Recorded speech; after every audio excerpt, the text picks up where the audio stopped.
Good morning and welcome back to BIFA Link TV, your daily dose of industry information. Today I'm joined once again by Ian Matheson for this week's news roundup. So Ian, thank you so much for joining me. How are you today? I'm very well, thank you, Brooke, and I hope you are too. Yeah? So what have we got this week? Well, we're filming this episode one day before the deadline for Mhm. this dock strike that may take place in the USA. Yes. Obviously, by the time the episode actually airs, there could be all-out industrial action with a strike, which would close the gateways, handle about half of all goods shipped in containers into and out of the USA. Or the government might have intervened, Mhm. or it might not be an all-out strike. There still seems to be a huge amount of uncertainty, Yeah. and because we're filming, a couple of days ahead of when we air, it's difficult to be specific about what that might Yeah. be. But there's loads of coverage on the internet about this, and I'm sure your members are keeping abreast of it. Yeah, of course, like you said, it's a very fluid situation at the minute, isn't it? So I'm assuming that this is probably a big concern for some of our members. Absolutely, yes. And staying with container shipping, Mhm.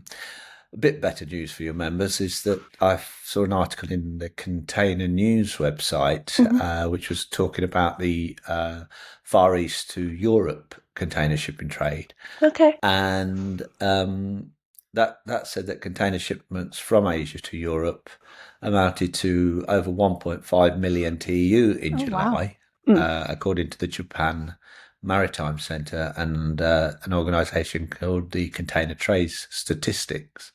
That's a 6.5% increase from a year earlier, Oh wow. and it's been a year-on-year improvement for 17 months in a row.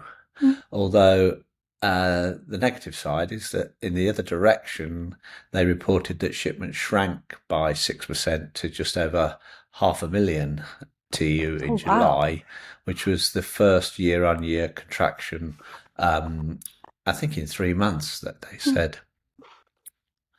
Um, going on to the air freight arena, Mhm. I noted that Australia has followed the lead set by Canada and the USA and Yes. announced new requirements for cargo shipments on passenger aircraft travelling to or going through the countries from one Mhm. of 55 countries Yes. designated by the three governments. Mm. That those requirements, I understand, mandate that cargo may only be tendered for from shippers with whom the forwarder has an established business relationship. Mhm. There's a link to the list of countries in the panel below, as well as a lot more information about this development, which again will obviously have a significant impact potentially on your members involved in air freight Yeah. shipping. And this is obviously a big story and it's something that we've had a lot of updates about.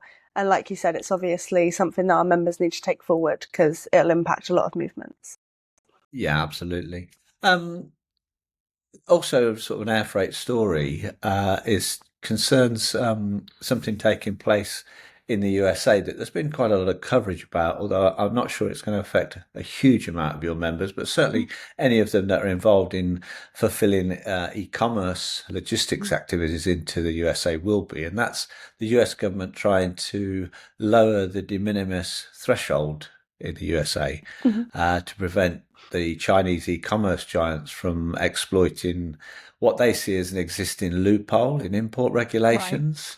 And I think what they're trying to do is move to curb low value shipments Mm. entering the US duty free because the US has got this large de minimis threshold of US dollars 800, um, where no taxes and duties are due up to that limit. And I think the government in the US is saying it's being abused by some of the bigger Chinese e-commerce platforms, as well as I understand being a security issue because it's being used to ship drugs and things like that, Right. which aren't being screened. So again, there's a very good article on the American Journal of Transport website about this, Mhm. which is well worth a read and can be seen in the link below. Thank you so much for this overview, Ian. It sounds like, again, it's been another busy week. I would just like to end this episode by reminding our members about our PR and communications database. This is something that you can still get involved in. The contact details will be down below, but they are bifacoms@bifa.org. This has been today's edition of BIFA Link TV, your daily dose of industry information.